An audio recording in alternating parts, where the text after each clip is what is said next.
기도하겠습니다. 사랑과 은혜가 많으신 아버지 하나님, 주님의 은혜에 감사와 찬양을 드립니다. 아버지, 이 시간에도 우리와 함께하여 주시옵시고 우리가 진리를 알아가는데 부족함이 없도록 도와주시옵소서. 오직 예수 그리스도를 믿음으로 우리가 의롭다함을 얻어 우리 안에 새 생명이 탄생이 되어 천국에 들어가는 줄을 믿을 수 있게 역사하여 주시옵시고 율법으로 아닌 믿음으로 살 수 있는 성도들이 될 수 있도록 도와주시옵소서. 모든 말씀 예수 그리스도의 이름으로 기도했습니다. 아멘. 갈라디아서 3장 18절을 보겠습니다. 신약성경 305쪽입니다. 제가 읽어드리겠습니다. 만일 그 유업이 율법에서 난 것이면 약속에서 난 것이 아니니라. 그러나 하나님이 약속으로 말미암아 아브라함에게 은혜로 주신 것이라. 아멘. 믿음으로 말미암은 자들은 아브라함의 아들입니다. 이 약속을 율법이 생기기 전 430년 전에 하나님께서 아브라함에게 하셨습니다. 보이는 땅을 너와 내 자손에게 주리라고 하셨고 영원히 살리라고 약속을 해주셨습니다. 그 땅은 실제 가나안 땅이 아니라 요한계시록에서 말씀하고 있는 새하늘과 새 땅입니다. 율법과 믿음입니다. 이 시대는 그것이 혼합이 되어 있습니다. 사도 바울은 율법과 믿음에 대해서 분명히 선을 긋고 있지만 사람들은 믿음도 좋고 율법의 행위도 좋아야 한다고 생각하고 있습니다. 율법이 생기기 전에 하나님께서는 아브라함에게 내 자손에게 이 땅을 주리라고 말씀을 하시고 영원히 거하리라고 약속을 해주셨지만 믿지를 못하고 있습니다.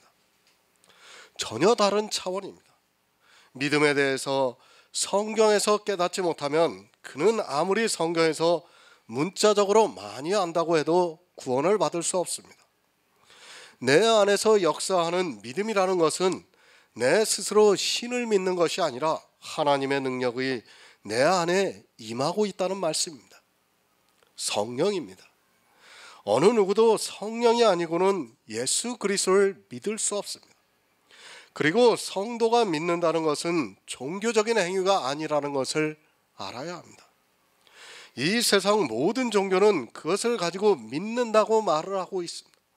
하지만 성경은 그것을 말씀하고 있지 않고 그 믿는다는 것은 내 안에 그리스도의 영이 탄생이 되는 것을 말씀하고 있습니다. 약속으로 주셨습니다. 이스라엘이 육적으로 받은 가나안 땅입니다. 그러나 그것은 이 시대를 살아가고 있는 성도들이 받을 새하늘과 새 땅입니다. 믿음이 있는 성도가 받을 기업이라고 말씀을 하고 있습니다. 그것을 우리 육체가 받는 것이 아니라 내 안에 탄생이 되어 있는 영이 주님이 오시는 날에 신령한 몸을 입고 부활을 해서 받는다는 말씀입니다. 그렇게 생각할 수 있습니다. 죽은 후에는 아무도 모른다고 생각할 수 있습니다. 사람은 지금 당장의 현실을 더 소중하게 생각이 될 수 있습니다.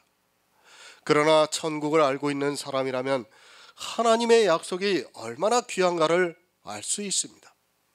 물론 이 생에서 더욱 행복하게 사는 것을 바라는 마음은 인지상정입니다.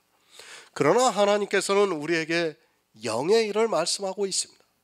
약속입니다. 그 약속을 우리 눈으로 보여줄 수 있는 것이 아닙니다. 그것은 내세의 일이고 영의 일입니다. 그것을 가르쳐주기 위해서 아브라함에게 너와 내 자손에게 이 땅을 주리라고 말씀을 하셨습니다. 그리고 이스라엘을 통해서 약속을 이루시는 하나님의 역사를 보고 우리가 천국의 소망을 가질 수 있게 믿음을 주고 있습니다. 그 약속과 율법과의 관계를 정확하게 말씀을 하고 있습니다. 하지만 사람들은 성경을 보고도 믿기보다는 율법의 행위에 쉽게 빠져들어가고 있습니다. 하나님께서 약속을 하시고 그것을 성취하시고 있습니다. 그 약속의 성취 중에 중요한 것이 주님께서 이 세상에 오셔서 율법을 완성하는 것입니다. 하지만 사람들은 자기들 스스로가 율법을 지키려고 하다가 결국에는 도리어 그것으로 저주를 받고 있습니다. 율법을 지키지 마시기 바랍니다. 그것으로는 약속을 피할 수 없습니다. 아브라함에게 너와 내 자손에게 주리라고 하신 그 약속이 율법으로 말미암아 절대로 헛되지 않는다는 것을 우리에게 가르쳐주고 있습니다. 율법으로 헛되지 않는다고 말씀을 하고 있지만 사람들은 성경을 보고 율법을 지킴으로 해서 헛되게 만들고 있습니다. 헛되게 하지 마시기 바랍니다. 성도는 분명히 아브라함에게 하신 그 약속대로 너와 내 자손에게 주리라는 그 땅을 받았습니다. 예수 그리스도를 믿음으로 해서 주님께서 그 처소를 우리에게 주시고 있습니다. 하지만 율법을 지키는 순간 저주를 받기 때문에 그것이 헛되이 되고 있다는 것을 말씀하고 있습니다. 새 번역을 보겠습니다. 그 유업이 율법에서 난 것이면 그것은 절대로 약속에서 난 것이 아닙니다. 그러나 하나님께서는 약속을 통하여 아브라함에게 유업을 거저 주셨습니다. 가나안 땅입니다. 우리가 말하는 천국입니다. 그 천국이 율법에서 난 것이면 그것은 절대로 약속에서 난 것이 아니라고 말씀을 하고 있습니다. 그러니까 율법에서 났으면 약속에서 난 것이 아니고 약속에서 난 것이면 율법에서 난 것이 아니라는 말씀입니다. 율법과 하나님의 약속을 비교하면서 말씀을 해주고 있습니다. 절대로 아닙니다. 사도 바울이 강하게 말씀을 하고 있습니다. 율법에서 난 것이면 절대로 약속에서 난 것이 아니라고 말씀을 하고 있습니다. 이 말씀의 의미를 잘 이해하시기 바랍니다. 율법을 지키고 있는 사람은 하나님의 약속을 받은 자가 아니라는 것을 말씀하고 있습니다. 그리고 약속을 받은 자는 역시 율법을 지키지 않는다는 것을 가르쳐주고 있습니다. 율법을 지키고 있습니까? 그 사람은 약속을 받지 않았다는 말씀입니다. 아브라함에게 하신 너와 내 자손에게 이 땅을 주리라고 하시고 영원히 거하리라는 그 약속과는 아무 상관이 없는 사람이라는 말씀입니다. 하지만 교회 안에 있는 사람들은 자기들이 이 갈라디아서를 보면서 약속의 자녀라고 말하면서도 율법을 지키고 있는 것을 볼 수 있습니다. 왜 그렇게 말합니까? 자기들이 예수 그리스도를 믿는다고 생각하기 때문입니다. 실제 교회 안에서 주여 주여 하면서 예배를 드리고 있고 찬송을 부르고 있고 기도를 하고 있고 헌금을 드리고 있고 또 복음을 전하는 일에 헌신적으로 행위를 하고 있기 때문에 예수 그리스도를 믿고 있다고 생각합니다. 그러나 그것은 믿음이 아닙니다. 종교적인 행위를 가지고 믿음이라고 해서는 절대로 안 됩니다. 사도 바울이 그것을 율법이라고 하면서 계속해서 그 율법은 믿음에서 난 것이 아니라고 말씀을 하고 있고 또 율법은 약속을 폐할 수 없다고 말씀하고 있지만 성경을 보고도 깨닫지를 못하고 있습니다. 천국입니다. 율법을 지키는 사람은 절대로 가지 못합니다.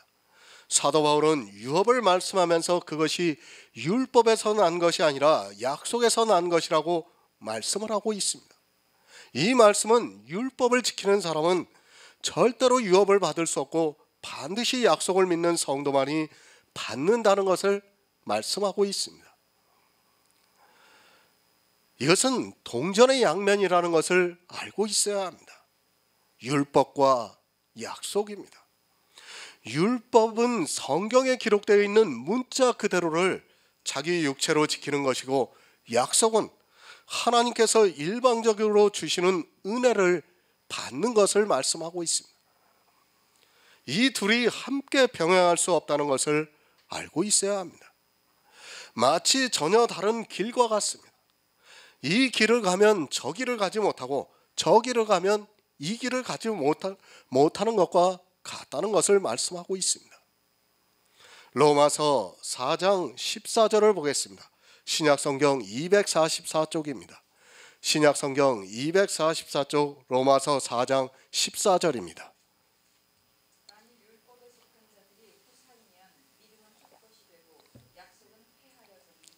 아멘. 유업입니다. 그것은 천국을 말씀하고 있습니다. 그 천국을 가는 두 가지 방법에 대해서 말씀을 하고 있습니다. 하나는 율법이고 하나는 믿음입니다. 다시 분명히 말씀드립니다.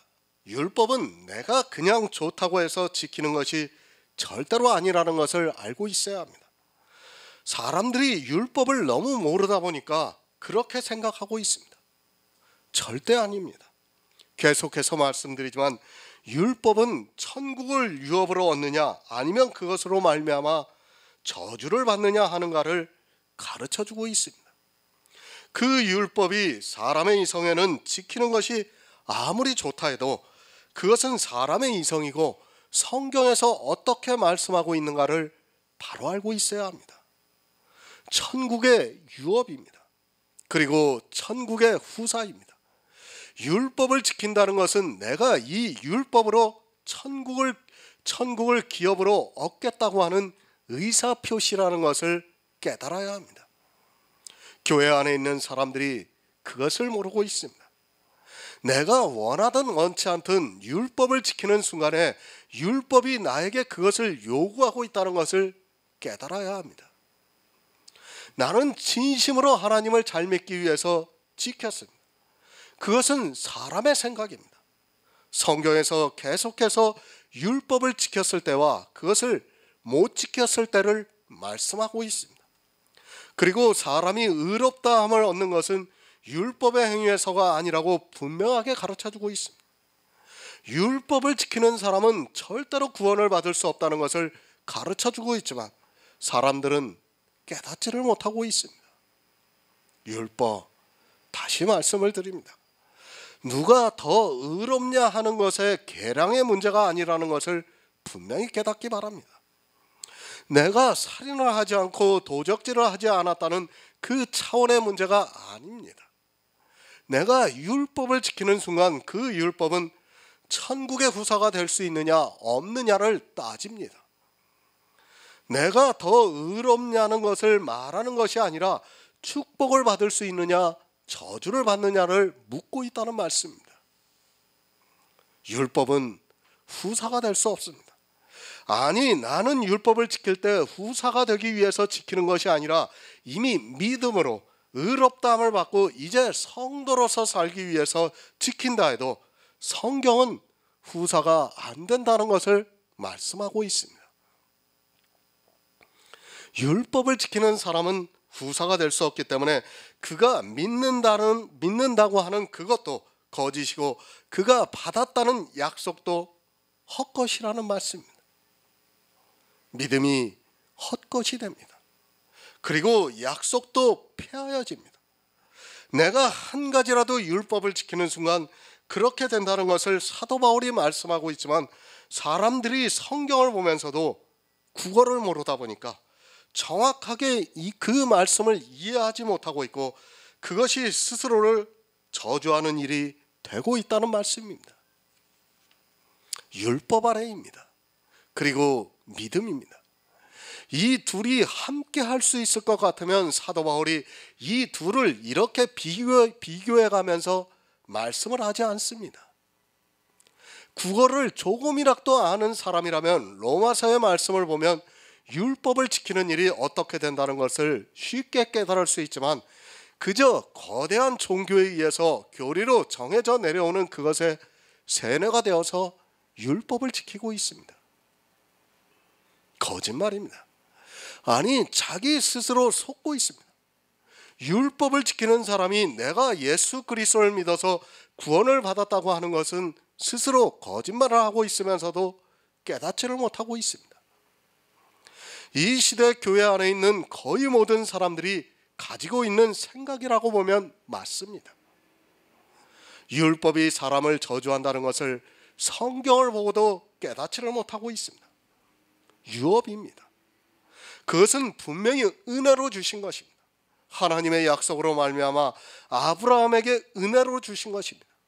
예수 그리스도를 믿음으로 말미암아 은혜로 받는 것입니다. 은혜라는 것은 내가 한 것이 없이 아니 아무것도 할 수 없는 그에게 거저 주는 것을 말씀하고 있습니다. 내가 할 수 있으면 안 됩니다. 내가 할 수 없는 것을 주는 것이 은혜입니다. 내가 어느 정도 할 수 있는 것은 은혜라고 말을 해서는 안 됩니다. 생각해 보시기 바랍니다. 이미 가나안 땅에는 토착민이 있었습니다. 그 땅을 아브라함이 차지한다는 것은 아브라함의 능력으로는 불가능한 일입니다. 그가 가나안에 와서 자기 아내 사라를 빼앗긴 것만 보아도 쉽게 할 수 있는 일입니다.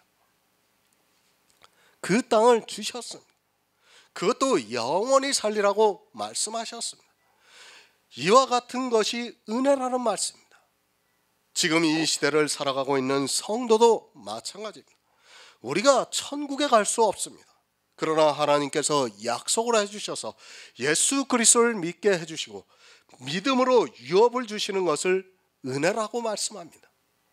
율법이 후사이면 믿음은 헛것이 됩니다.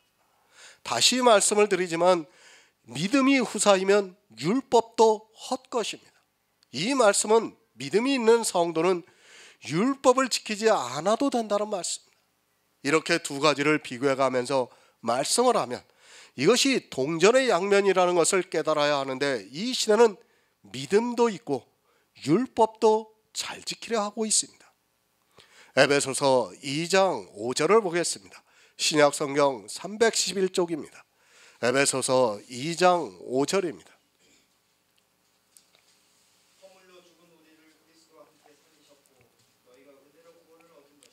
아멘. 은혜로 주셨습니다.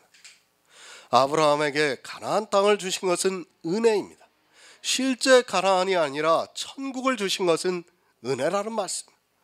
우리가 성경을 보아서 잘 알겠지만 아브라함은 실제로 가나안 땅을 받지를 않았습니다. 그가 가나안에서 우거하는 나그네로 살았지 실제 그 땅을 얻은 것은 이스라엘이 애굽에 나와서 가나안을 들어갔을 때 얻었습니다. 그것은 천국입니다. 아브라함이 얻은 것은 천국이라는 것을 성경을 조금만 주의 깊게 봐도 누구나 알 수 있습니다. 그것을 사도 바울은 은혜라고 말씀을 하고 있습니다. 지금도 역시 아브라함의 자손이라고 하는 이면적 유대인들이 은혜로 가나안 땅을 받고 있습니다. 이것이 유업입니다. 우리가 받을 유업이라는 것을 가르쳐주고 있습니다. 요한복음에서는 주님께서 내가 너희를 위하여 처소를 예비하러 간다고 말씀을 하고 있습니다. 이렇게 은혜로 유업을 얻어야 하는 데 있어 방해가 되는 것이 바로 율법이라는 말씀입니다. 율법에 속한 자들은, 그러니까 율법을 지키는 자들은 유업을 받을 수 없다고 로마서와 갈라디아에서 말씀을 하고 있습니다. 너희가 은혜로 구원을 받았습니다. 이제까지 어느 누구도 자기 능력으로는 구원을 받은 사람이 없습니다. 율법으로는 어느 누구도 구원을 받을 수 있는 사람이 없습니다. 그래서 너희가 은혜로 받았다고 말씀을 하고 있습니다. 은혜가 은혜되게 하기 위해서는 반드시 율법을 지키지 말아야 합니다. 율법을 지키면 은혜는 사라집니다. 그래서 아브라함을 계속해서 말씀하고 있습니다. 율법이 반포되기 전 430년 전에 하나님께서 아브라함에게 약속을 하셔서 유업을 얻을 수 있었습니다. 그 약속으로 말미암아 유업을 받았는데 후에 반포된 율법이 그 약속을 폐하지 못한다고 말씀을 하고 있습니다. 그러니까 설령 율법을 지키지 못하더라도 약속이 폐하여지지 못한다는 말씀입니다. 아니, 율법이 저주를 하더라도 저주를 받지 않는다는 말씀입니다. 아브라함이 은혜로 받은 유업이 후에 율법이 반포되었다 해서 율법으로 저주를 받을 수 없다는 말씀입니다. 지금 이 시대를 살아가고 있는 우리가 어떻게 구원을 받았는가를 분명히 알고 있어야 합니다. 그리고 왜 율법을 지켜서는 안 되는가를 명확하게 알고 있어야 합니다. 그 율법에 속한 자들은, 그러니까 율법을 지키는 자들은 유업을 받을 수 없기 때문입니다. 아담이 왜 에덴에서 쫓겨났습니까? 물론 표면적으로는 선악과를 따먹었기 때문입니다. 하나님께서 따먹지 말라고 한 선악과를 따먹은 것은 원인입니다. 그러나 그것이 무엇을 말씀하는가를 알아야 합니다. 아담이 선악과를 따먹는 순간에 율법의 행위에 속하게 되었고 그것으로 저주를 받게 되었다는 말씀입니다. 선악과를 따먹었습니다. 그것이 죄만의 문제입니까? 그것이 아니라 선악과를 따먹는 순간에 아담은 율법의 행위에 속하게 되었습니다. 하라, 하지 말라 율법입니다. 아담이 죄로 인하여 저주를 받은 것이 아니라 율법의 행위를 했기 때문에 땅이 저주를 받았다고 이미 창세기에서 가르쳐주고 있지만 사람들은 성경을 보고 그저 죄로만 생각하고 있습니다. 땅입니다. 아담이 따먹은 선악과로 땅이 저주를 받았습니다. 우리 인생은 흙입니다. 땅이라는 말씀입니다. 그 땅이 아담이 율법의 행위에 속하는 순간에 저주를 받았고 우리 인생 모두가 율법 아래 있는 자가 되어서 저주를 받게 되었다는 것을 말씀을 하고 있습니다. 율법에 속한 자들은 저주를 받는다고 말씀을 하고 있습니다. 내가 지켜도 되고 안 되고 하는 차원이 아니라 율법을 지키는 사람은 반드시 저주를 받는다는 것을 알고 있어야 합니다. 이 사실을 모르고 그저 율법이 이 세상 이성적 도덕으로 옳다고 생각이 되기 때문에 율법을 아무 생각이 없이 지키고 있는 것을 볼 수 있습니다. 구원, 은혜로 받습니다.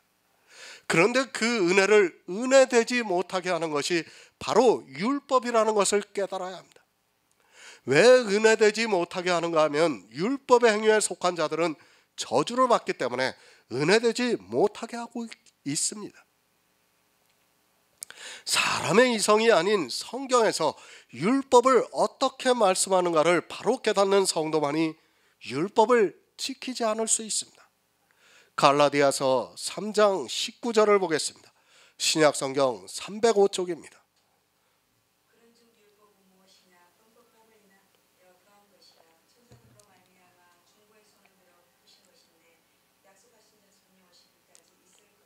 아멘. 공동 번역을 보겠습니다. 그러면 율법은 무엇 때문에 있게 되었습니까? 그것은 약속된 그 후손이 오실 때까지 죄가 무엇인지 알게 하시려고 덧붙여 주신 것입니다. 그리고 이 율법은 천사를 통하여 중재자의 손을 거쳐 제정이 된 것입니다. 율법을 왜 주셨습니까? 사람들은 율법을 보면 지키고 싶어 합니다. 그러나 하나님께서는 우리 인생들이 율법을 지킬 수 있다고 해서 주신 것이 절대로 아닙니다. 로마서에서도 율법을 주신 이유를 말씀하고 있고 갈라디아에서도 똑같은 말씀을 하고 있지만 사람들은 하나님께서 왜 율법을 주셨는가를 모르고 있습니다. 정말 이 말씀 하나만 감동을 받아도 율법을 지키지 않을 수 있습니다. 그러나 어떻게 합니까? 성경을 보고 자기들이 율법을 지킬 수 있는 것으로 생각하고 심지어는 율법을 잘 지킬 수 있게 해달라고 기도를 하고 있습니다. 그러한 기도들이 얼마나 성경을 모르고 하는 기도인 줄을 모르고 있고 그렇게 기도하는 것을 마치 겸손한 것으로 생각하고 있습니다.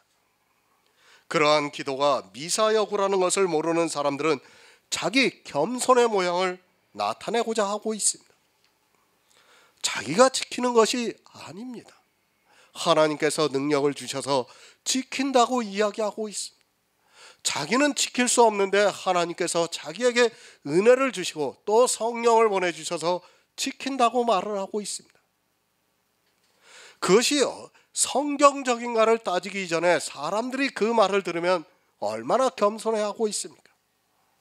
스스로도 그렇게 기도하는 자신을 보면서 하나님께서 도와주신다고 체면을 걸고 있습니다. 왜 그렇게 합니까?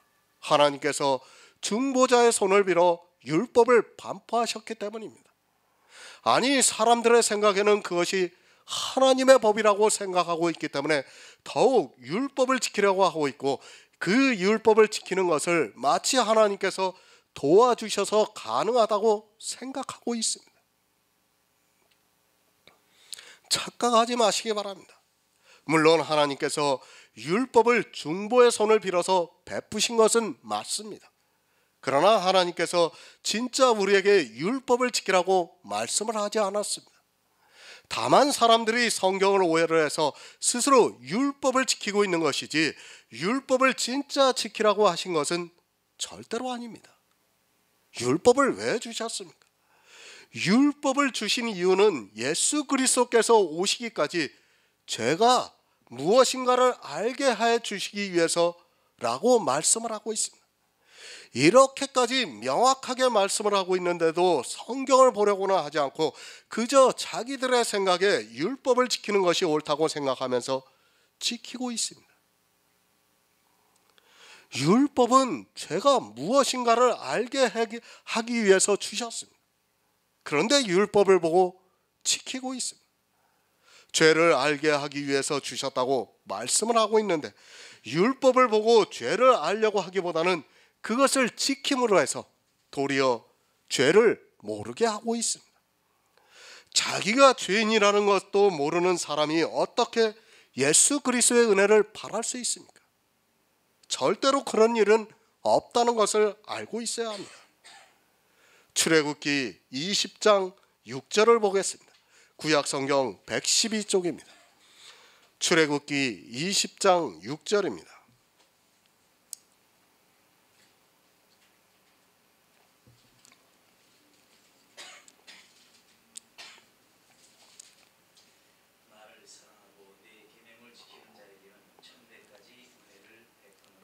아멘. 오해를 합니다. 특히 이런 말씀들 때문에 오해를 하고 있습니다. 나를 사랑하고 내 계명을 지키는 자에게는 천대까지 은혜를 베풀어 주신다고 하니까 마치 하나님께서 율법을 지키라고 하신 것으로 오해를 하고 있고 또 천대까지 은혜를 받기 위해서 무모한 일을 하고 있는 것이 사람들의 생각입니다. 두 가지 의미가 있습니다. 내 계명을 지키는 자에게는 천대까지 은혜를 베풀어 주신다는 말씀을 잘 이해를 하고 있어야 합니다. 하나는 분명히 먼저 내 계명이라고 말씀을 하고 있습니다. 사람들은 율법을 하나님의 계명인 것으로 생각하고 있습니다. 율법은 하나님의 계명이 아니라는 것을 알아야 합니다. 하나님께서 중보의 손을 빌어 반포로 하셨어도 하나님의 계명은 아닙니다. 예수님께서 바리새인들에게 말씀을 하셨습니다. 이사야 말씀을 인용을 해서 너희가 사람의 계명으로 교훈을 삼아 가르치나니 나를 헛되이 경배하는도다라고 말씀을 하셨습니다. 그러니까 이스라엘이 율법을 자기들의 육체로 지키는 것이 사람의 계명이라는 것을 바로 알고 있어야 합니다. 정말 바로 아시기 바랍니다. 율법을 하나님의 계명으로 생각하지 마시기 바랍니다. 물론 문자적인 율법은 하나님께서 중보의 손을 빌어 베푸셨습니다. 그렇다고 해서 그것이 하나님의 계명이라고 해서는 안 됩니다. 왜 안 되는가 하면 그 율법으로는 이 세상 모든 사람이 저주를 받기 때문입니다. 저주를 받습니다. 그것이 하나님의 계명이라고 생각합니까? 하나님은 사랑이라고 믿고 있고 그렇게 말하는 그들이 율법을 하나님의 계명이라고 한다면 그 말 자체가 이율 배반이 된다는 것을 알아야 합니다. 하나님은 사랑이신데 어떻게 저주를 줄 수 있겠습니까? 저주를 받게 하는 그 계명은 사람의 계명이지 하나님의 계명이 아닙니다. 사람의 계명은 저주가 있습니다. 그러나 하나님의 계명은 생명이 있습니다. 물론 이 말씀이 십계명 중간에 있다는 것을 잘 알고 있습니다. 그럴지라도 만약에 이 계명을 지키라고 한 것이 십계명의 문자 그대로라면 우리는 저주를 받을 수밖에 없다는 것을 분명히 깨닫고 있어야 합니다. 성경에는 많이 있습니다. 마치 하나님께서 율법을 지키라고 하신 것 같은 말씀들이 많이 있지만 잘 분별을 해야 합니다. 아니, 지혜를 구해야 합니다. 우리가 지킬 수 없는 계명이 하나님의 계명이라면 그것은 논리적으로 맞지 않습니다. 분명히 율법으로는 저주를 받는데 하나님께서 그 율법을 우리에게 지키라고 하셨는가를 생각해 보아야 합니다. 하나님의 계명입니다. 요한일서에서 하나님의 계명은 무거운 것이 아니라고 말씀을 하고 있습니다. 율법은 무거운 계명이고 또 사람의 계명이라는 것을 알고 있어야 합니다. 내 계명을 지키는 자에게는 천대까지 은혜를 베푸신다는 말씀은 요한일서에서 말씀하고 있는 예수 그리스도를 믿어 영생을 얻는 것을 말씀하고 있습니다. 생명을 얻는 것이 하나님의 계명이라는 것을 바로 아시기 바랍니다. 다시 말씀을 드립니다. 율법의 문자 그대로를 지키는 것은 절대로 하나님의 계명이 될 수 없다는 것을 알고 있어야 합니다. 그 이유는 율법의 행위에 속한 자는 율법을 단 한 가지라도 지키는 자는 저주를 받기 때문입니다. 우리 인생들을 저주받게 하는 그 계명이 어떻게 하나님의 계명이 될 수 있는가를 생각해 보면 쉽게 그 말씀을 깨달을 수 있습니다. 정말 성경을 볼 때 안타깝습니다. 하나님이 이 성경 말씀을 기록했으면 그 말씀을 그냥 문자적으로 해석할 게 아니라 그 말씀을 우리에게 왜 하셨는가를 생각해 봐야 합니다. 그렇지 않습니까? 그런데 거의 다 사람들은 그것을 문자적으로 하고 있습니다. 쉽게 말해서 그래요. 부모가 자식이 꼴보기 싫으면 너 나가라고 합니다. 그러면 진짜 나가라는 겁니까 그게? 진짜 나가라는 거는 절대 아니에요. 어느 부모가 자식한테 진짜 나가라고 합니까? 그렇지 않습니까? 그런 말을 알아듣는 사람들이 왜 성경을 보고는 그런 말을 깨닫지 못하는지 이해가 안 됩니다. 성경에는 반어적으로 우리에게 말씀을 하고 있지만은 그것을 깨닫지 못하고 그것을 문자적으로 보기 때문에 사람들이 다 율법을 지키고 있는 것입니다. 너무 안타깝습니다. 그저 이 세상 이성으로 성경을 보고 있습니다. 그 말씀의 의미는 전혀 생각하지도 않고 그저 내 계명을 지키는 자는 천대까지 은혜를 베푸신다는 그 말씀 그대로를 보고 있습니다. 그리스도 편지 설교에 십계명 하나하나를 올려드렸지만 우리는 어느 한 가지도 지키지 못한 사람이라는 것을 알고 있습니다. 문자 그대로의 십계명 하나님의 계명이 아닙니다. 그것이 설령 하나님께서 친히 쓰셔서 모세를 통해 주셨다 할지라도 하나님의 계명이 될 수 없습니다. 성령의 감동으로 그 계명을 깨닫고 보니까 우리는 저주를 받아야 합니다. 저주를 받게 하는 그 계명이 어떻게 하나님의 계명이 될 수 있겠습니까? 하나님의 계명이 무엇입니까? 나를 사랑하고 내 계명을 지키는 자에게는 천대까지 은혜를 베푸신다고 하신 이 말씀 그대로입니다. 내가 하나님을 사랑하고 계명을 지켰습니까? 그것이 아니라 누가 그렇게 했습니까? 바로 예수 그리스도입니다.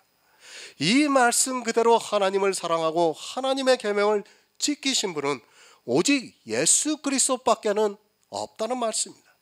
주님만이 지키실 수 있는 계명이라는 것을 알고 있어야 합니다. 사람은 못 지킵니다. 아니, 사람의 이성으로는 이 계명의 의미조차도 깨닫지 못합니다. 그리스도 편지의 십계명의 영적인 의미를 다 말씀을 드렸습니다. 그것이 사람의 이성으로 이해가 됩니까? 이해도 안 되는 그 계명을 어떻게 지킬 수 있겠습니까? 그런데도 사람들은 십계명을 지키겠다고 말을 하고 있습니다.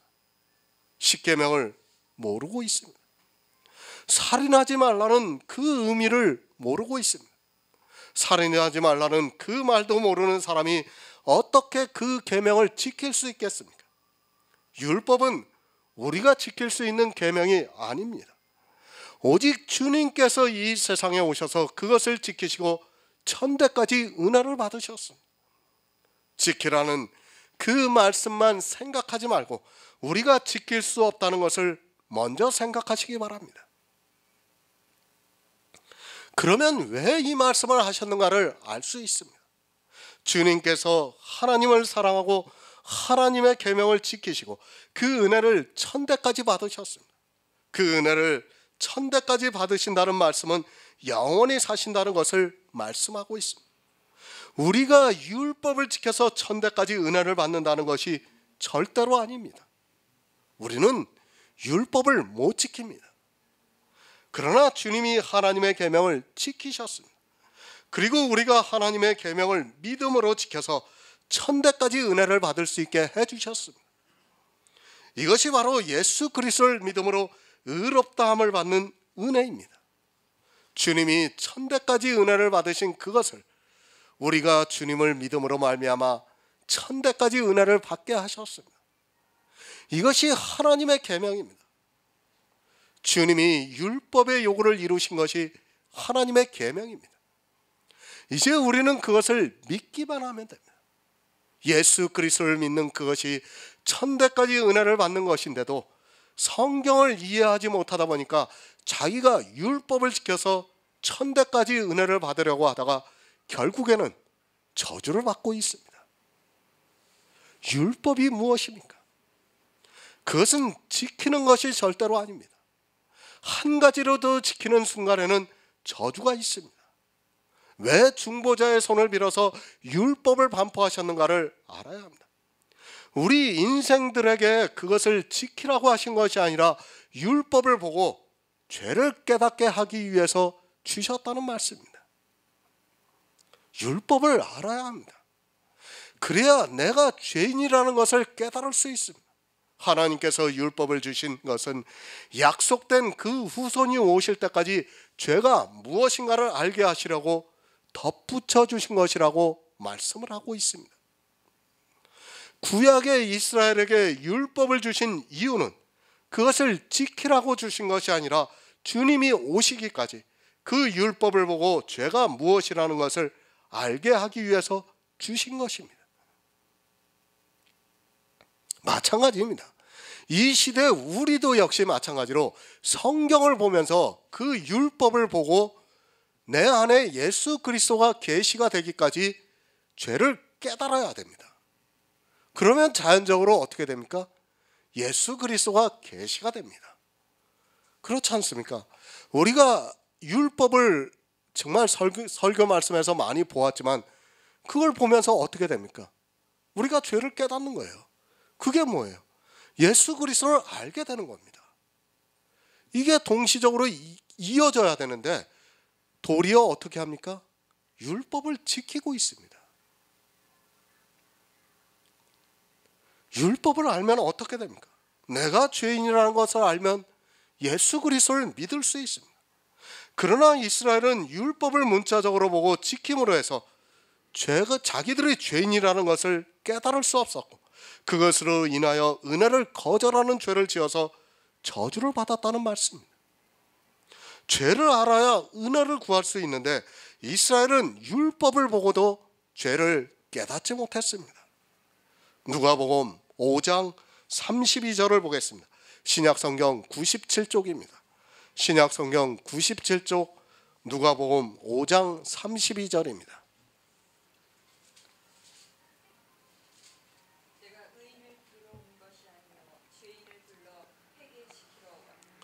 아멘. 그런데 어떻습니까? 이스라엘이 이 율법을 보고 어떻게 했습니까? 죄가 무엇이라는 것을 깨닫는 것이 아니라 율법을 지켰다고 생각하고 있었습니다. 자기들이 율법을 지켰다고 생각하고 있었습니다. 하나님께서 율법을 주신 이유는 주님이 오시기까지 죄가 무엇이라는 것을 알게 하기 위해서 주셨습니다. 이스라엘은 몰랐습니다. 이스라엘이 죄가 무엇이라는 것을 몰랐습니까? 그들은 너무도 잘 알고 있었습니다.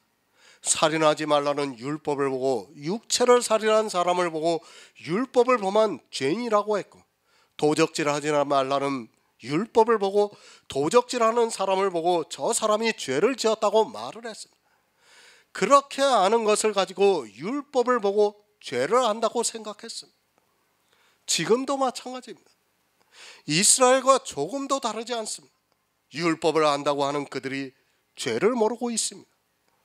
자기가 살인한 자를 모르고 있고 자기가 도적질한 자라는 것을 모르고 있고 자기가 모든 율법을 범한 자라는 것을 전혀 모르고 있습니다.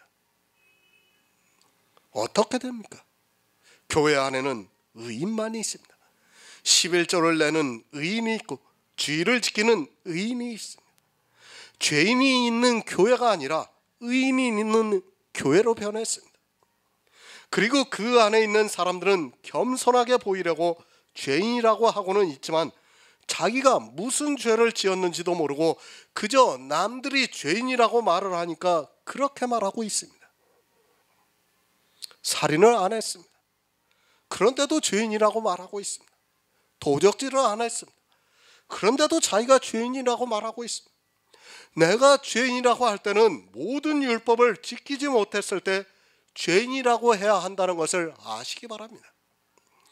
지금 이 시대는 죄인은 없고 교회 안에서 11조를 잘 내고 주의를 잘 지키는 의인만 있다는 것을 알고 있어야 합니다. 율법을 왜 주셨는가를 성경에서 말씀하고 있습니다. 예수 그리스도께서 이 세상에 오시기까지 죄가 무엇인가를 알게 하기 위해서 주셨습니다. 그러나 이스라엘은 율법을 보고 죄가 무엇이라는 것을 전혀 몰랐습니다. 그래서 주님께서 내가 의인을 부르러 온 것이 아니요 죄인을 불러 회개시키러 왔다고 하는 그 말씀을 전혀 깨닫지 못했습니다. 지금도 마찬가지입니다. 그저 무조건 죄인이라고 말을 하고 있습니다.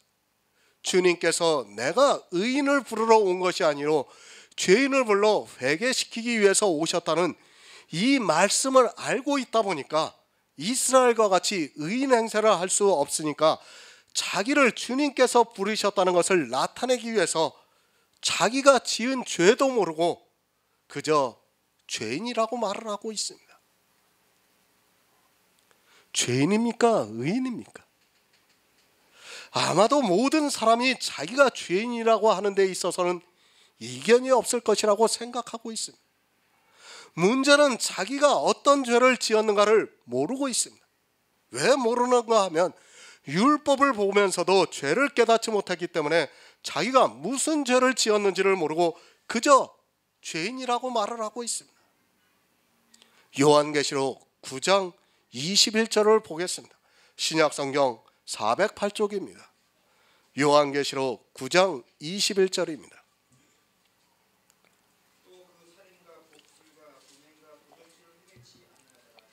아멘. 요한계시록입니다. 성경은 교회 안에 있는 일이라는 것을 바로 알고 있어야 합니다. 물론 마지막 때의 일은 맞지만 그럴지라도 교회 안에서 일어나고 있는 일이라는 것을 깨닫고 있어야 합니다. 회개를 말씀할 때는 교회 안에 있는 사람들이 하고 있는 것이지 세상 사람은 아예 회개를 하지 않습니다. 살인했습니다. 누가 살인을 했다는 말씀입니다. 이 세상 살인자가 살인을 했다는 것을 성경이 기록하고 있습니까? 그것이 아니라 교회 안에 있는 사람들이 살인을 하고 있습니다. 그들이 복수를 행하고 있고 음행과 도적질을 하고 있다는 것을 말씀하고 있습니다. 하지만 율법을 모르다 보니까 율법을 보면서도 자기가 살인을 했다는 것을 깨닫지 못하고 있습니다. 인생은 살인한 자입니다. 자기가 살인을 하지 않았다고 하는 사람이 있다면 그 자체로 그는 거짓말장이가 된다는 것을 알고 있어야 합니다. 지금 6 천사가 나팔을 불고 있는데 마지막 천사가 나팔을 불기 전에 교회 안에서 이러한 일들로 가득 차 있다는 말씀입니다. 그러면서도 회개를 하지 않는다고 말씀을 하고 있습니다. 왜 안 합니까? 자기가 살인을 하지 않았기 때문에 안 합니다. 복수를 빌지도 않았고 또 음행도 하지 않고 도적질을 하지 않았기 때문에 회개를 하지 않습니다. 너무도 당연한 일입니다. 살인을 한 사람은 분명히 자기가 살인을 했다는 것을 알고 있기 때문에 회개를 합니다. 그러나 율법을 보고도 자기가 살인한 자라는 것을 모르면 절대로 회개를 하지 않습니다. 그렇지 않습니까? 내가 살인도 하지 않았는데 누가 자기가 살인자라고 하면서 회개를 하겠습니까? 오히려 자기가 살인을 했다고 하면서 회개하는 그 사람이 더 이상합니다. 율법을 우리에게 주신 이유인데도 사람들은 자기가 살인을 했다는 것을 모르면서 지금도 마음껏 살인을 하면서 살아가고 있습니다. 마지막 때의 교회의 모습을 환상으로 보여주고 있습니다. 마지막 때에 휴거를 합니까? 정말 그건 웃기는 이야기입니다. 지금 6째 천사가 나팔을 불 때는 이미 종말이 온 거예요. 그 종말이 왔을 때 성경이 뭐라고 합니까? 교회 안에 있는 사람이 회개를 하지 않는다고 말씀하고 있어요. 그런데 무슨 휴거를 합니까? 회개하는 사람이 없는데 휴거한다는 것은 그건 말도 안 되는 일입니다. 무엇을 살인합니까? 육체를 살인하는 것이 아니라 영혼을 죽이고 있습니다. 차라리 육체를 살인하면 그나마 다행입니다. 어차피 육체는 한시적인 삶을 사니까 또 한 번 죽는 것이 정해져 있으니까 그런 일은 없어야겠지만 그래도 영혼을 살인하는 것보다는 낫습니다. 육체를 살인하는 자는 어떻습니까? 아무리 광기가 있는 살인자라 해도 나중에 정신을 차리고 나면 진심으로 회개하는 것을 볼 수 있습니다. 그들이 거짓이든 진심이든 어찌되었든 회개를 하고 있습니다. 육체를 살인을 하고 국가에 의해서 구속이 되어 있는 사람들은 나중에는 결국 자기가 잘못했다는 것에 대해서 회개를 하면서 뉘우치는 것을 볼 수 있습니다. 그런데 교회 안의 살인자는 어떻습니까? 오히려 더 자랑스럽게 생각하고 있습니다. 그리고 죽을 때까지 회개를 하지 않습니다. 너무도 자랑스러운 일을 했는데 회개를 왜 합니까? 세상의 살인자는 자기 잘못에 대해서 회개를 하는데 교회 안에 있는 살인자들은 절대로 회개를 하지 않습니다. 제가 말씀을 드리는 것이 아니라 성경에서 분명히 회개를 하지 않는다고 말씀을 하고 있습니다. 모릅니다. 자기가 왜 살인자인가를 모르고 있습니다. 율법을 100번 보면 무슨 소용이 있습니까? 아니, 성경을 달달 외울 정도로 어려서부터 배웠으면 그것이 무슨 의미가 있겠습니까? 성경을 아무리 보아도 자기가 살인한 자라는 것을 모르고 있다면 그는 절대로 회개를 하지 않습니다. 도피성입니다. 그릇 살인한 자들이 그리로 피하게 성을 만들라고 하셨습니다. 그런데 안 피하고 있습니다. 그 도피성이 예수 그리스도라는 것을 알고 있습니다. 그 정도 비유는 다 알고 있습니다. 알면 뭐합니까?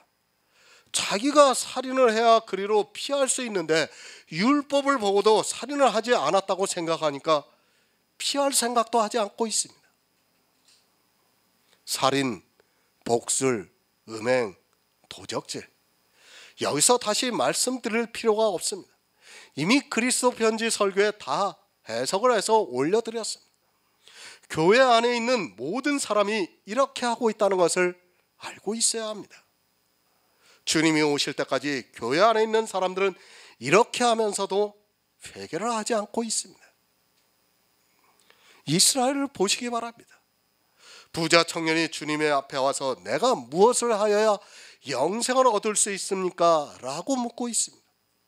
그러자 주님께서 율법을 말씀하시니까 내가 어려서부터 다 지켰다고 대답을 하고 있습니다. 물론 이 부자 청년은 거짓말이 아닙니다.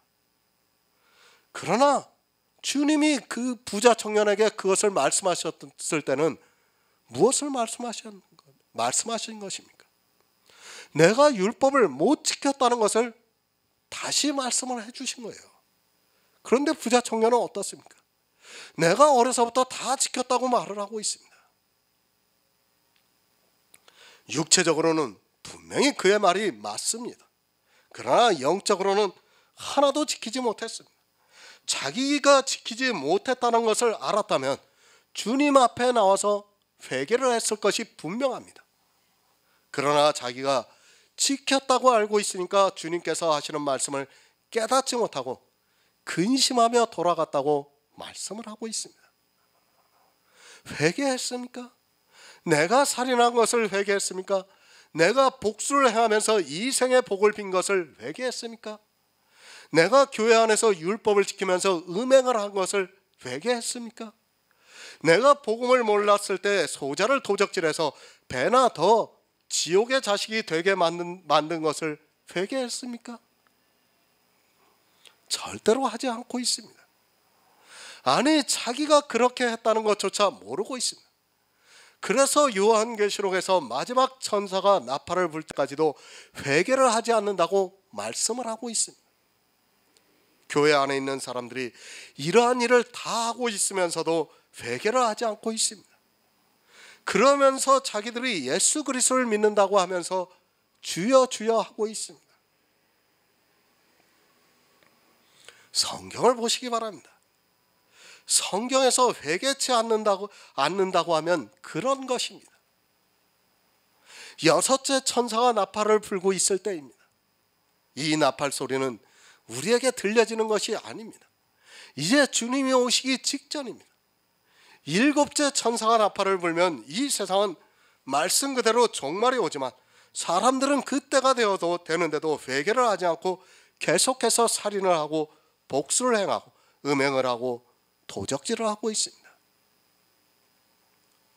요한계시록에서 첫 번째 천사가 나팔을 불기 시작할 때부터는 회개를 하지 않아요. 사람들이 이미 그때는 성도들이 이 세상에 없다는 것을 분명히 알고 있어야 합니다. 그런데 요한계시록 해석하는 사람들이 다 어떻게 얘기합니까? 거꾸로 얘기해요. 회개하지 않는다니까. 너희는 회개했지 않냐고 회개하라고 하면서 성경은 회개하지 않는다고 분명히 말씀하고 있는데 회개하라고 말하고 있어요. 성경을 모르니까 요한계시록을 보면서도 도저히 그 말씀이 무엇인가를 깨닫지를 못하고 있는 겁니다. 이미 첫 천사가 나팔을 불기 시작하면 이 세상에는 성도가 없다는 것을 여러분이 바로 깨닫고 있어야 합니다. 왜 이런 일이 있습니까? 율법을 주셨지만 그 율법을 깨달을 수 있는 지혜가 없기 때문에 교회 안에서 이런 불행한 일이 일어나고 있습니다. 지금 이 시대도 거의 모든 사람이 회개를 하지 않고 있습니다. 말로는 회개를 한다고 하지만 실제 그들의 행위는 아직까지 살인을 하고 있고 복수를 하고 있고 음행을 하고 있고 도적질을 하고 있습니다. 율법을 왜 주셨습니까? 그것을 사도 바울이 갈라디아에서 예수 그리스도께서 이 세상에 오기 전까지는 사람들이 죄가 무엇인가를 알기 위해서 주신 것이라고 말씀을 하고 있습니다. 그 말씀은 이 시대를 살아가고 있는 우리에게 예수 그리스도가 계시가 되기까지 죄가 무엇인가를 알기 위해서 주셨다는 말씀입니다. 그런데도 사람들은 율법만 보면 정신이 혼미해져서 그것을 지키려고 하고 있습니다. 율법 지키라고 주신 것이 아닙니다. 아니, 우리 인생은 율법을 지킬 수 없습니다. 오직 예수 그리스도 한 분만이 율법을 지킬 수 있습니다. 주님께서 이 세상에 오셔서 율법의 요구를 이루시고 천대까지 은혜를 받으셨습니다. 그 말씀대로 주님께서는 천대까지 은혜를 받고 영원히 천국으로 들어가셨습니다. 우리가 율법을 봅니다. 그러면 내가 율법 중에 어느 한 가지도 지킨 것이 없다는 것을 성령이 오시면 깨달을 수 있습니다. 그렇게 감동을 받는 성도는 예수 그리스도의 은혜를 구하게 됩니다. 예수 그리스도를 믿음으로 해서 주님께서 천대까지 받는 그 은혜를 우리가 받을 수 있게 영원히 천국에서 축복을 누린다는 것을 가르쳐주고 있습니다. 갈라디아서 3장 20절을 보겠습니다. 신약성경 305쪽입니다.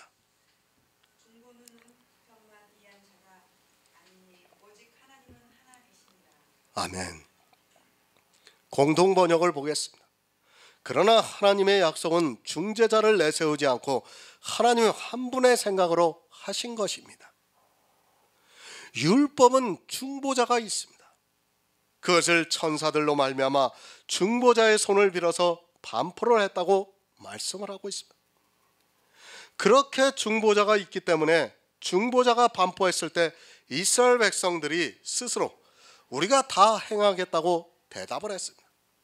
그 대답 그대로 이스라엘은 하나님과 언약을 했습니다. 모세는 중보자입니다. 하나님으로부터 율법을 받아서 그것을 이스라엘에게 전한 중보자입니다. 그 중보자가 있기 때문에 율법은 반드시 그것이 옳고 그름을 판단하게 되어 있습니다. 그래서 율법은 항상 다 지켜 행하면 생명을 얻고, 그것을 하나라도 범하는 순간 율법을 범한 자가 되어서 저주를 받게 된다는 것을 말씀하고 있습니다. 율법과 약속을 바로 알아야 합니다. 사람들이 성경을 마치 이 세상 책을 보듯이 하고 있습니다. 그리고 자기가 이해하는 그 수준에서 성경을 보고 있습니다. 늘 말씀드리지만 성경을 볼 때는 조금 더 깊이 생각을 해야 합니다. 그리고 기초를 흔들지 않으려고 지혜를 구하면 반드시 하나님께서 주실 것이라고 믿고 있습니다. 율법은 중보가 있습니다. 그러나 약속은 하나님의 한 분 생각으로 하신 것이라고 말씀하고 있습니다. 하나님께서는 우리에게 약속을 하셨습니다. 그 약속을 왜 하나님 한 분 생각으로 하셨는가 하면 그 약속을 이루시는 분이 하나님이라는 말씀입니다. 하나님께서 아브라함에게 하신 그 약속을 이루시기 위해서 하나님의 생각으로 하셨습니다. 능력입니다. 전지전능하신 하나님입니다. 하나님께서 약속을 하셨을 때는 그것을 이루실 수 있는 능력이 있기 때문입니다. 율법은 중보자를 통해서 반포를 하셨지만 약속은 하나님의 한 분 생각으로 하셨습니다. 그러니까 율법은 중보자의 생각이 들어가 있고 약속은 하나님께서 온전히 이루시는 능력이라는 말씀입니다. 약속의 자녀입니다. 성도는 오직 하나님의 한 분 생각으로 부르심을 받아 의롭다함을 받아 약속의 땅에 들어가게 된다는 것을 말씀을 하고 있습니다. 하나님께서는 우리 인생들에게 약속을 해주셨습니다. 그러나 불행하게도 교회 안에서 하나님을 믿는다고 하는 사람들이 약속을 믿음으로 받아들이지 않고 도리어 사망에 이르게 하는 율법을 지키고 있습니다. 구원 문제입니다.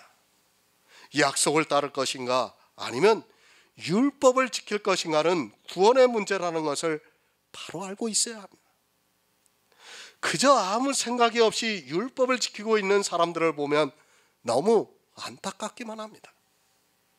성경은 분명히 약속을 받은 성도만이 그 땅을 얻을 수 있다고 말씀을 하고 있지만 사람들은 율법을 모르다 보니까 그것을 지키면서 저주를 받고 있습니다. 갈라디아서 3장 21절을 보겠습니다. 신약성경 305쪽입니다. 그러면 율법이 하나님의 약속들을 거스르느냐? 결코 그럴 수 없느니라. 만일 능히 살게 하는 율법을 주셨다면 우리가 반드시 율법으로 말미암았으리라. 아멘. 공동 번역을 보겠습니다. 그렇다면 율법은 하나님의 약속과 반대되는 것이겠습니까? 절대로 그렇지 않습니다. 만일 사람에게 주어진 율법이 사람을 살릴 수 있는 것이었다면 사람은 율법에 의해서 하나님과 올바른 관계를 맺을 수 있었을 것입니다. 사도 바울은 갈라디아서를 통해서 율법에 대해서 가르쳐주고 있습니다. 우리는 정말 이 갈라디아서를 통해서 율법을 바로 알아야 합니다. 하지만 사람들은 성경을 그저 자기들의 생각으로 보고 있습니다.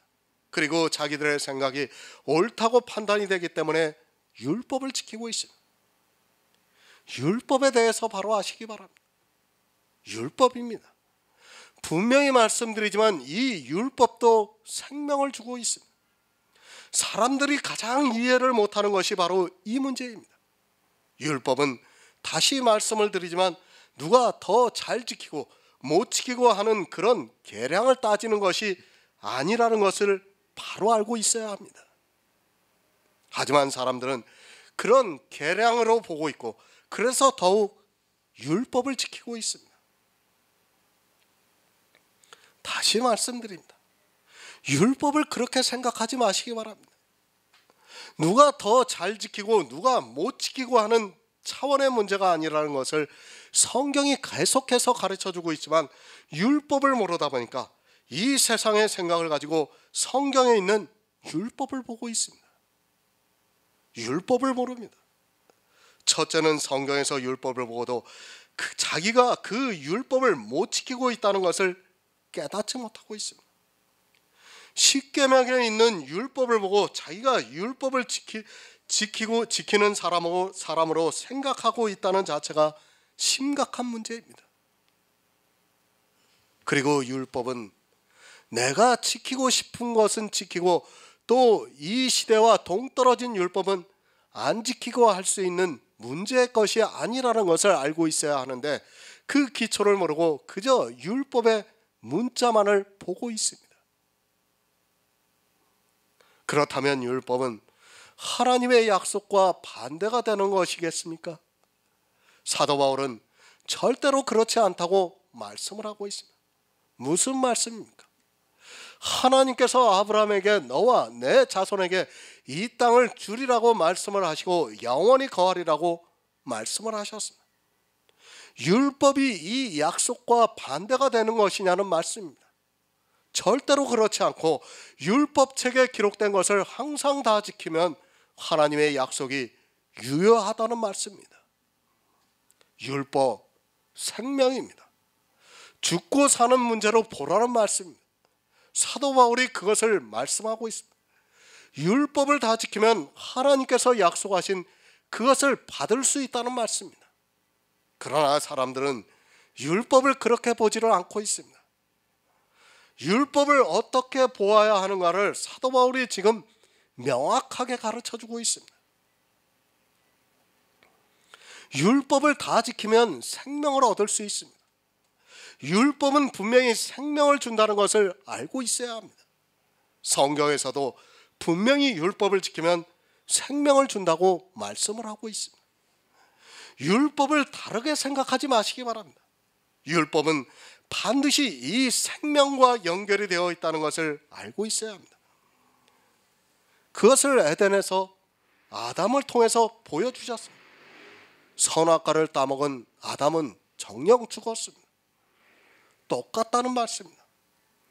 하나님께서 아브라함에게 너와 내 자손에게 이 땅을 주시겠다고 하셨고 영원히 살리라고 하셨습니다. 이것이 율법이 생기기 전 하나님께서 아브라함에게 하신 약속입니다. 그러면 율법은 이 약속을 이룰 수 없느냐는 말씀입니다. 이룰 수 있다는 말씀을 하고 있습니다. 동일합니다. 영원히 거할 수 있습니다. 율법으로도 우리가 천국에서 영원히 거할 수 있습니다. 그것을 보여주신 것이 바로 예수 그리스도의 십자가입니다. 주님께서 이 세상에 오셔서 율법의 요구를 다 이루시고 십자가에서 사단에 의해서 죽으셨지만 하나님의 능력으로 다시 살아나셔서 천국에 들어가셔서 영원히 사시고 있다는 말씀입니다. 거스를 수 없습니다. 분명히 율법도 우리를 살게 해주고 있습니다. 그러나 성경은 율법으로는 의롭다함을 얻을 육체가 없다는 것을 말씀하고 있습니다. 율법이 약속을 거스릴 수는 없지만, 그러나 율법으로는 이제까지 어느 누구도 약속에 의해서 받은 천국을 받은 사람이 없다는 것을 말씀하고 있습니다. 그러니까 율법도 다 지키면 천국을 기업으로 받는다는 것입니다. 그것을 지금 사도 바울이 말씀하고 있는 거예요. 로마서 10장 5절을 보겠습니다. 신약성경 253쪽입니다. 로마서 10장 5절입니다. 모세가 기록하되 율법으로 말미암는 의를 행하는 사람은 그 의로 살리라 하였도다. 아멘. 레위기 18장 5절의 말씀입니다. 너희는 나의 모든 규례와 법도를 지키라. 사람이 이를 행하면 그로 인하여 살리라고 말씀을 하고 있습니다. 분명히 율법도 사람이 살 수 있는 방법 중에 하나라는 것을 성경이 가르쳐주고 있습니다. 율법으로 말미암는 의를 행하는 사람은 그 의로 살리라고 말씀을 하고 있습니다. 율법을 다 지키면 약속을 받습니다. 그것을 사도 바울이 말씀을 하고 있습니다. 그리고 구약에서 말씀하는 것을 그대로 인용을 해서 가르쳐주고 있습니다. 율법을 지키는 사람은 그 율법을 항상 다 지킴으로 해서 살리라고 말씀을 하고 있습니다. 다시 말씀을 드리지만 성경은 분명하게 율법은 사는 것에 대해서 말씀을 하고 있습니다. 사는 것입니다. 율법을 왜 지키는가 하면 살기 위해서 지키는 것입니다. 그냥 내 이성에 좋다고 해서 지키는 것이 아닙니다. 나는 그렇게 지킬지라도 성경은 우리에게 사는 것을 말씀하고 있습니다. 그래서 율법을 지키고 나의 규례와 법도를 지키라. 사람이 이를 행하면 그로 인하여 살리라고 말씀을 하고 있습니다. 분명히 사는 율법을 주셨습니다. 율법을 다 지키면 하나님의 약속을 받을 수 있습니다. 율법은 이렇게 하나님의 약속을 받을 수 있느냐 없느냐를 말씀하고 있습니다. 그러니까 사람이 율법을 지켜서 하나님의 약속을 받을 것인가 아니면 하나님을 믿어서 약속을 받을 것인가를 가르쳐주고 있는 말씀입니다.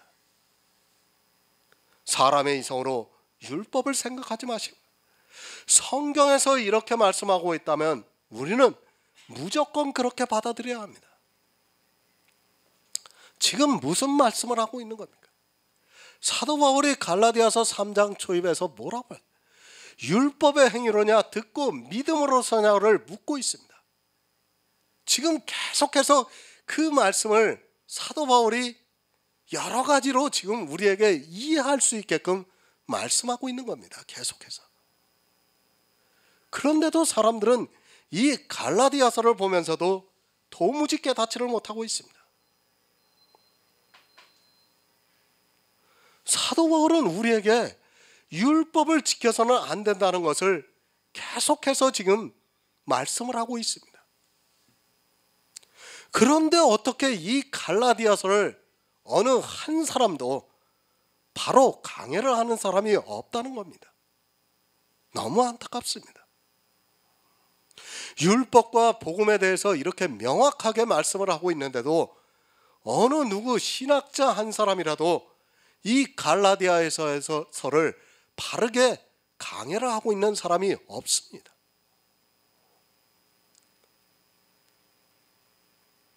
초대교회부터 지금까지입니다.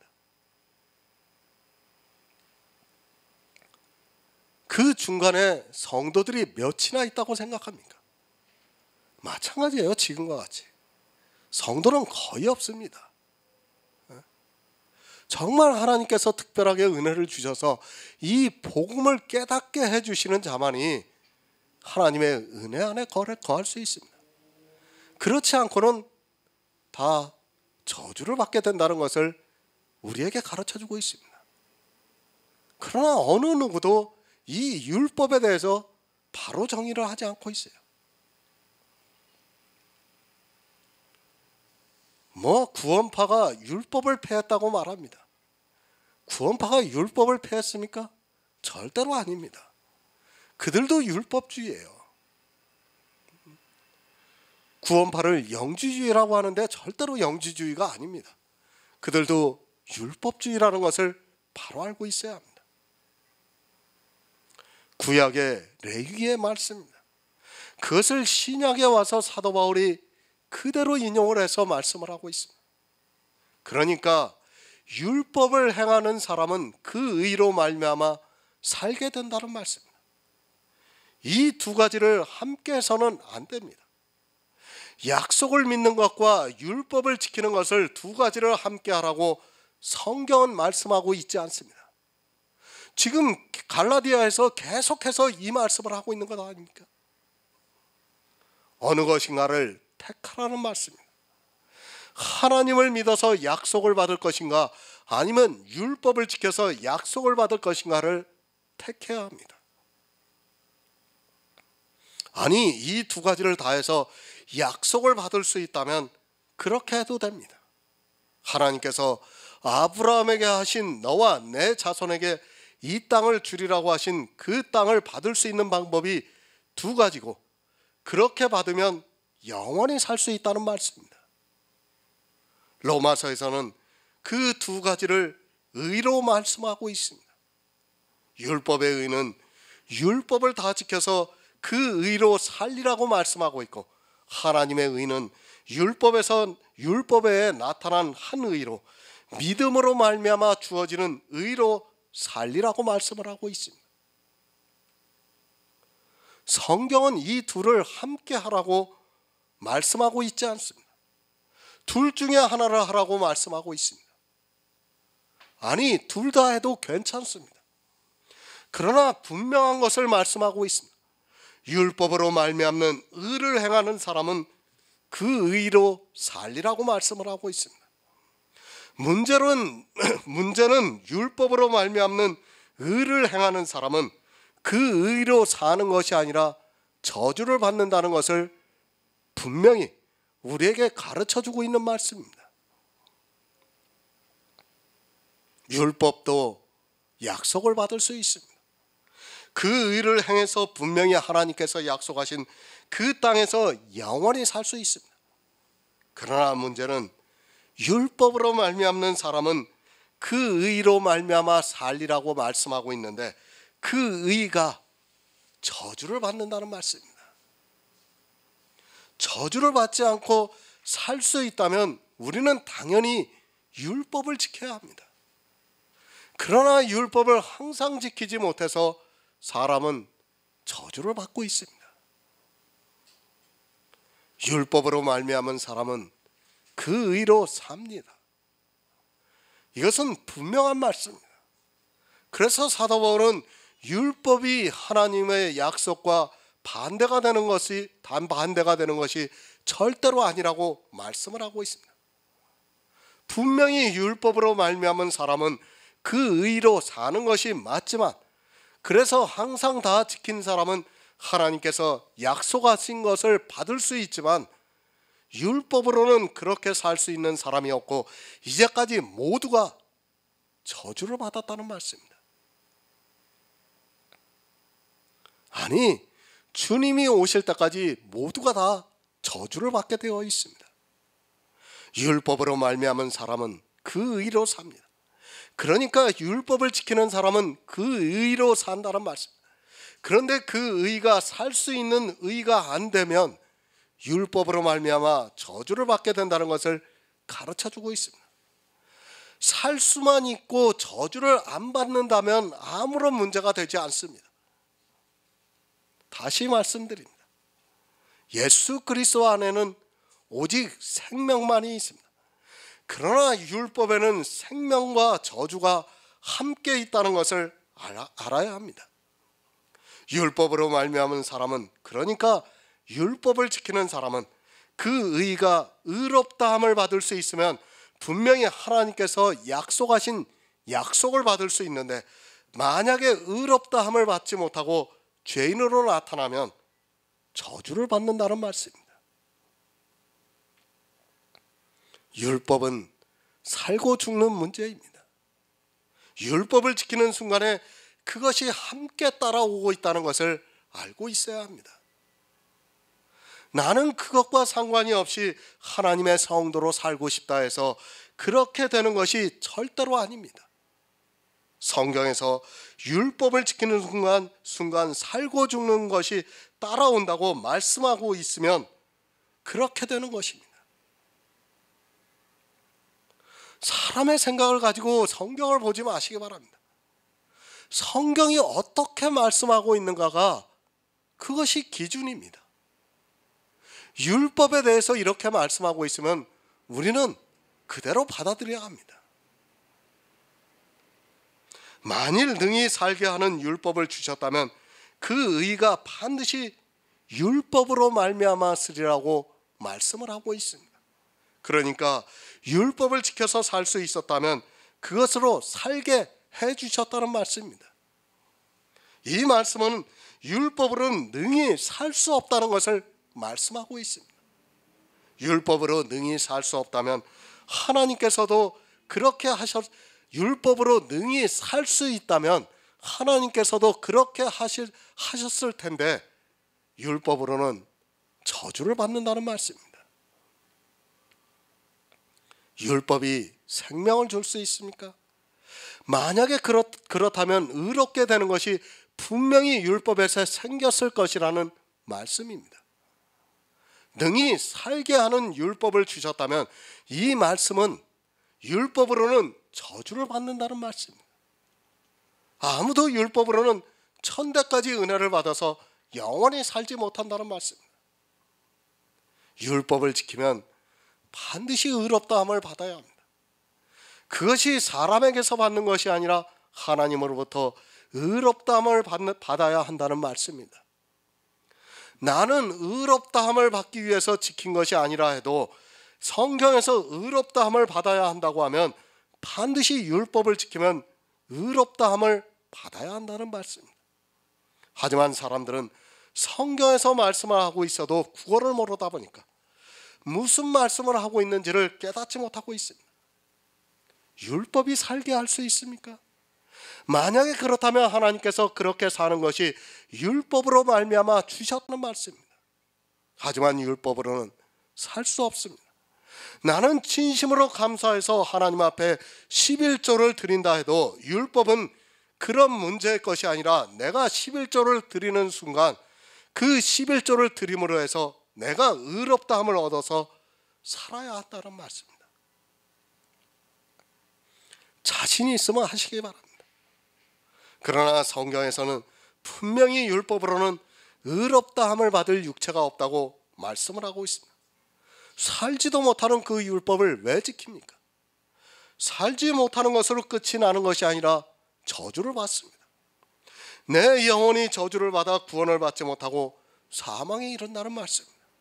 그냥 사망만 당하면 그나마 다행입니다. 성경은 특별한 형벌을 받는다고 말씀을 하고 있습니다. 율법으로는 내가 죄인이라는 것을 알아야 합니다. 그것을 지키는 순간 의롭다함을 반드시 받아야 합니다. 죄인이라는 것을 알아서 회개를 해서 예수 그리스도를 믿음으로 의롭다함을 얻어 약속을 주시겠다고 하는데 사람들은 율법을 보고 도무지 깨닫지 못하고 그것을 자기 육체로 지키려고 하다가 결국에는 저주를 받고 있습니다. 갈라디아서 3장 22절을 보겠습니다. 신약성경 305쪽입니다. 그러나 성경이 모든 것을 죄 아래 가두었으니 이는 예수 그리스도를 믿음으로 말미암은 약속을 믿는 자들에게 주셨습니다. 아멘. 새 번역을 보겠습니다. 그러나 성경은 모든 것이 죄 아래 갇혔다고 말합니다. 그것은 약속하신 것을 예수 그리스도를 믿는 믿음에 근거하여 믿는 사람들에게 주시려고 한 것입니다. 율법은 다 지키면 약속을 받을 수 있습니다.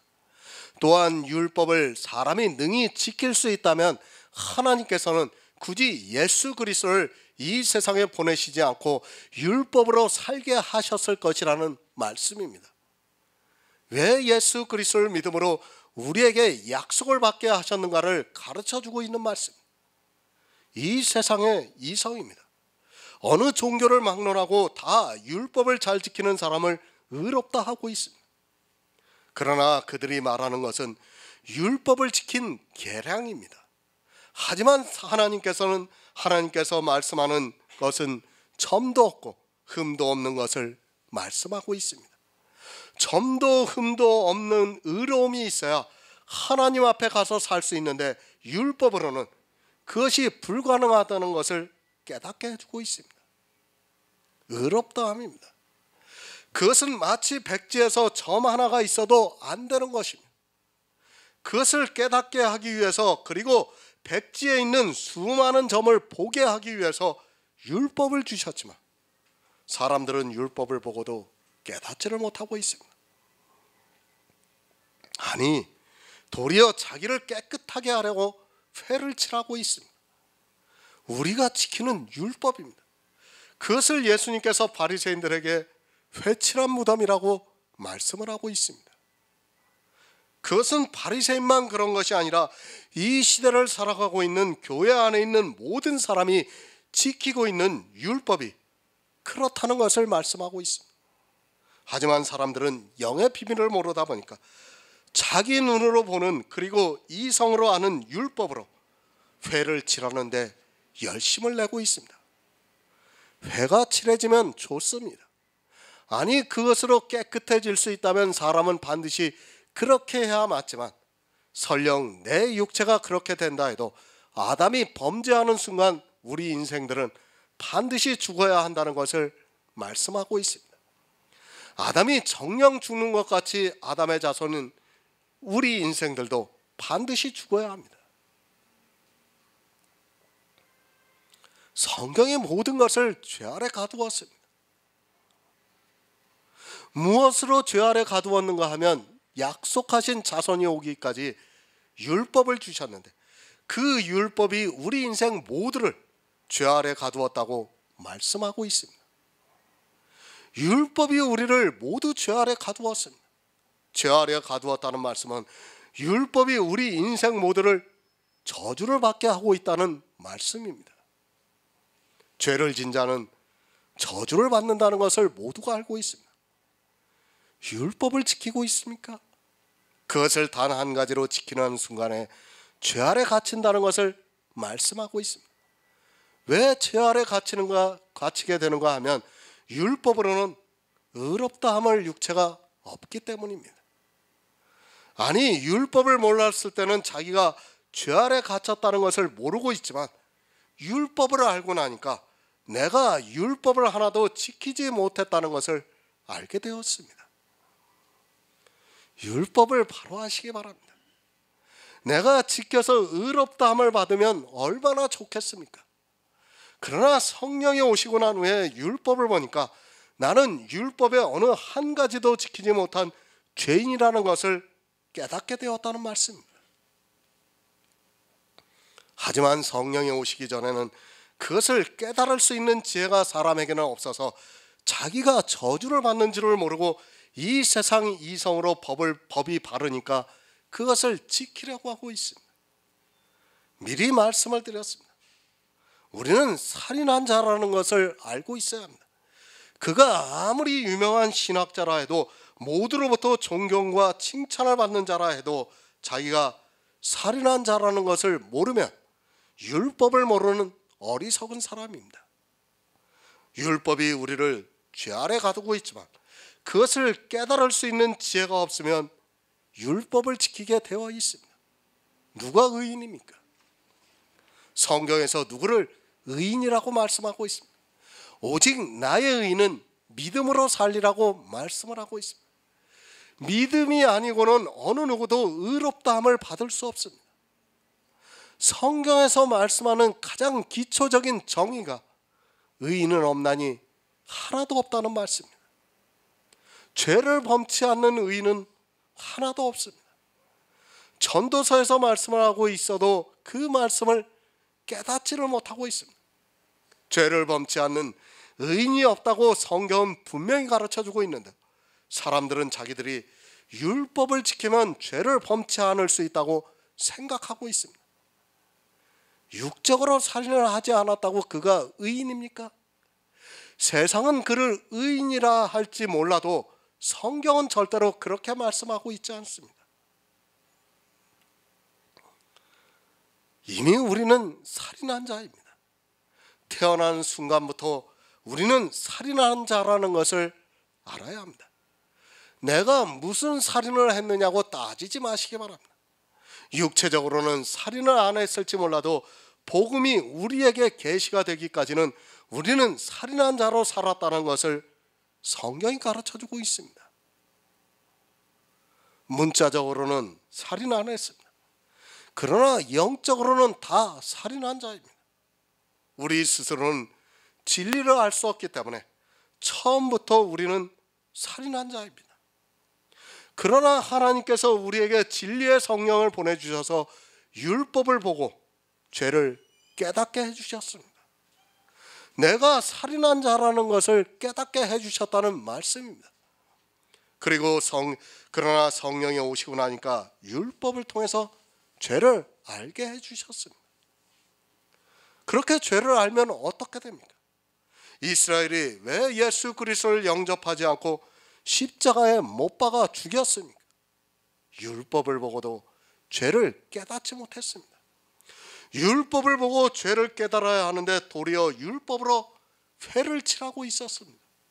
그리고 그 어두움의 빛을 더 사랑해서 주님을 영접하지 않았습니다. 살인한 자입니다. 반드시 죽어야 합니다. 그런데 그 살인한 자에게 은혜를 주시고 있습니다.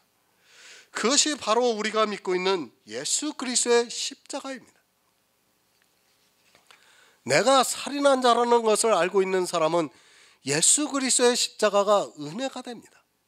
하지만 자기가 살인한 자라는 것을 모르면 예수 그리스도의 십자가를 지식으로는 알고 있을지 몰라도 그것이 은혜가 되지 않습니다. 그렇지 않습니까? 내가 살인한 자라는 것을 아는 사람은 예수 그리스도 십자가를 의지할 수밖에 없습니다. 그것을 믿을 수밖에 없습니다. 그러나 자기가 살인한 자라는 것을 모르면 성경에서 문자적으로 예수 그리스도의 십자가는 알고 있을지 몰라도 자기 마음에서 은혜가 되지 않고 있습니다. 믿어지지가 않는다는 말씀입니다. 이 세상 죄를 지고 가는 하나님의 어린 양입니까? 예수 그리스도를 이렇게 문자적으로 아는 것을 모르는 사람이 있습니까? 교회 안에 있는 모든 사람이 다 알고 있습니다. 그러나 자기가 죄 아래 갇혔다는 것을 모르는 사람은 그것이 그저 지식이 되고 맙니다. 예수 그리스도의 십자가가 은혜가 아니라는 말씀입니다. 은혜입니다. 아브라함에게 주신 은혜입니다. 그것은 내가 얻을 수 없는 것을 주셨을 때 은혜라는 말씀입니다. 살인을 한 나는 어떻게 해도 천국에 들어갈 수 없습니다. 그러나 예수 그리스도의 십자가를 알고 나니까 그것이 은혜가 되고 있습니다. 그것을 알고 난 후에는 예수 그리스도를 믿을 수 있고 그렇게 믿는 성도들에게 약속하신 것을 믿는 성도들에게는 믿음을 근거로 해서 약속을 주시겠다는 말씀입니다. 에베소서 2장 8절을 보겠습니다. 신약성경 311쪽입니다. 에베소서 2장 8절입니다. 너희가 그 은혜를 인하여 믿음으로 말미암아 구원을 얻었나니 이것이 너희에게서 난 것이 아니요 하나님의 선물이라. 아멘. 예수 그리스도의 십자가입니다. 그것은 율법으로는 의롭다함을 받을 수 없는 우리 인생들에게는 너무도 큰 은혜입니다. 말로 지식으로 알아서 은혜가 아니라 율법을 보니까 내가 죄 아래 갇혔습니다. 율법 613가지 중에 어느 한 가지도 지키지 못한 죄인이라는 것을 깨닫고 나니까 죄인 중에 괴수인 나에게는 너무도 큰 은혜라는 말씀입니다. 너희가 그 은혜로 인하여 예수 그리스도께서 십자가를 지심으로 인하여 세상 죄를 지고 가신 것을 알게 됨으로 인하여 율법을 하나도 지키지 못한 내가 예수 그리스도를 믿음으로 말미암아 구원을 받았습니다. 이렇게 예수 그리스도를 믿음으로 말미암아 의롭다함을 받는 성도들에게 약속을 주셨다는 말씀입니다. 땅입니다. 그것은 유업입니다. 그리고 영원한 생명입니다. 그것을 예수 그리스도를 믿음으로 말미암는 약속을 믿는 자들에게 주시고 있다는 말씀입니다. 그래서 오직 나의 의는 믿음으로 살리라고 말씀을 하고 있지만 사람들은 그저 성경에 기록되어 있는 문자를 알고 있고 죄 아래 가두는 율법을 지키다가 저주를 받고 있습니다. 약속이 무엇입니까? 천국의 유업을 받는 것이고 영원한 생명을 얻는 것입니다. 그것을 에베소서에서는 너희가 그 은혜로 인하여 믿음으로 말미암아 구원을 얻었다고 말씀을 하고 있습니다. 성경은 우리에게 이 구원에 대해서 말씀을 하고 있습니다. 그 구원을 받는 길을 우리에게 보여주셨습니다. 우리가 믿고 있는 예수 그리스도가 길이요 진리요 생명이라는 것을 말씀하고 있습니다. 율법을 지키는 것이 아닙니다. 예수 그리스도를 믿음으로 약속을 받는 자들에게 천국을 유업으로 주고 또 영원한 생명을 주시겠다는 말씀. 지금 갈라디아서는 계속해서 아브라함에게 너와 내 자손에게 주리라고 약속한 그것을 어떻게 받는가를 말씀하고 있습니다. 예수 그리스도를 믿는 성도들에게 주시겠다고 말씀하고 있습니다. 율법 지키지 마시기 바랍니다. 그 율법이 우리를 죄 아래 가두고 있습니다. 죄 아래 갇힌 사람은 저주를 받는다는 것을 말씀하고 있습니다. 예수 그리스도를 믿음으로 하나님께서 아브라함에게 하신 그 약속을 주시겠다고 하는데 이 시대는 믿음을 모르고 있습니다. 너와 내 자손에게 이 땅을 주시겠다고 하신 그 약속을 믿는 성도들에게 천국을 주시고 영원한 생명을 주시겠다는 말씀입니다. 그런데 믿지를 않습니다. 왜 믿지를 않고 있는가 하면 율법을 모르기 때문에, 그리고 율법을 보고 죄를 깨닫지 못하기 때문에, 성경이 율법을 지키는 모든 사람을 죄 아래 가두었다고 말씀을 하고 있습니다. 이렇게 죄 아래 갇힌 우리 인생들을 구원하시기 위해서 예수 그리스도께서 십자가를 지셨고 믿음으로 말미암아 아브라함에게 하신 그 약속을 우리에게 받게 하셨다고 말씀을 하고 있습니다.